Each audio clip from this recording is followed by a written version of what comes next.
Hello guys, welcome back to my channel. Hi guys, हम आ गए हैं मैरीना बीच पर। और ये देखिए कितना सुंदर वेदर हुआ है। इसके जस्ट बाजू से जयललिता जी की समाधि है। वो मैं सामने से कैप्चर करना भूल गई, लेकिन आप मेरे ब्लॉग में आगे देखेंगे कि उनकी समाधि है।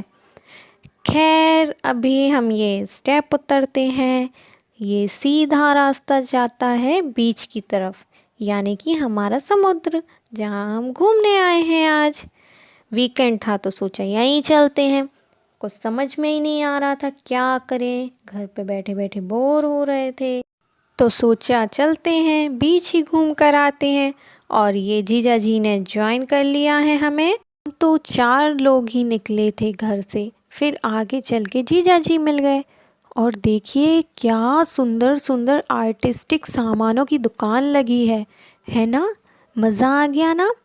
ये जो मिरर की दुकान थी उसमें इतने सुंदर सुंदर मिरर थे, मैंने सोचा लौट के उसमें से एक परचेस करूँगी और आपको दिखाऊंगी भी कि कितने सुंदर सुंदर मिरर हैं। लेकिन लौटते टाइम क्या हुआ, शाम भी हो गई और गौरांग भी परेशान करने लगा था, तो हम लोग सीधा निकल आए घर की तरफ। और ये देखिए तोरण की दुकान, वाव। इसमें जो तोरण है ना, मैं ज़रूर परचेस करती। इस घर के लिए नहीं तो जो मेरा दूसरा घर है वहाँ के लिए लेती, मगर लेती ज़रूर। वो भी मिस हो गया। अब फिर कभी आएंगे। सामने मैंने एक दुकान देखी, उस पे चावल पे नाम लिखते हैं।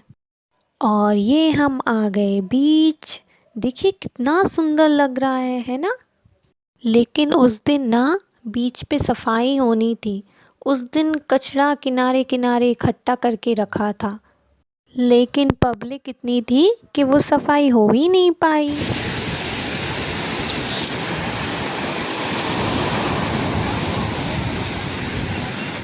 और देखिए कितना सुंदर लग रहा है, बहुत ही सुंदर। मुझे तो बहुत ही मज़ा आया। और यहाँ पे हम लोगों ने कॉर्न खरीदे, भुट्टे।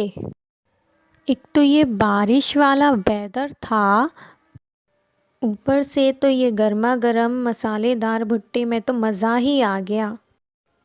और देखिए यहाँ वो कितने अच्छे से उसको भूंज रही हैं, उसमें नमक मिर्च सब लगा रही हैं। हाँ, बीच पे आके तो ऐसा लगता है यहीं रुकेंगे, अच्छी मस्ती मज़े करेंगे, अब घर नहीं जाना है वापस। देखिए अब हमारे भुट्टे तैयार हो रहे हैं। जब ये आंटी भुट्टा सेक रही थी ना, तो उसमें जो चिट चिट की आवाज़ आ रही थी, उसको देख के ही मज़ा आ रहा था। और देखिए कैसे हम लोग सब भुट्टा खा रहे हैं मज़े से। दीदी तो अच्छे से खा ही नहीं पा रही थी, क्योंकि गौरांग को खाना था। अब उसमें गाइस इतना मिर्च लगा था, उसको कैसे खिलाती, लेकिन उसको खाना था तो उसने भुट्टा खाया। देखो वो खा रहा है, उसको मिर्ची भी नहीं लग रही है। उसने रो रो के ज़बरदस्ती मांग मांग के खाया है भुट्टा। कितने मज़े से खा रहा है। हमको लग रहा था कि उसका पेट दर्द ना हो, लेकिन उसका पेट दर्द तो नहीं हुआ। देखिए गाइस, और मैं खाने लगूंगी ना तो वो अभी फिर से ज़िद करेगा। नानी से रो रो के कहेगा कि मासी से कहो कि मुझे और खाना है, पहले मुझे खिलाओ। देखिए कैसे फ़न कर रहा है। कभी उसको घूमना है, कभी भुट्टा खाना है, कभी खेलना है, कभी पानी में जाके बीच पे खेलना है। रेत पे तो उसने बहुत फ़न किया, रेत के साथ तो वो बहुत खेला है। तो अब शाम हो गई थी, तो अब हम लोग यहाँ से वापस जा रहे हैं। और आपसे जो बोला था ना जयललिता जी की समाधि, वो यहीं पे है, ये वाइट वाइट। और क्रिकेट स्टेडियम चेन्नई का, वो ये जो बड़ी बड़ी लाइटें दिख रही ना, वो क्रिकेट स्टेडियम की ही लाइटें हैं। और जो चेन्नई में क्रिकेट होता ना, वो यहीं पे होता है। अब चलते हैं गाइस घर। चैनल को सब्सक्राइब कीजिए, लाइक कीजिए, कमेंट कीजिए और ज़्यादा से ज़्यादा शेयर कीजिए।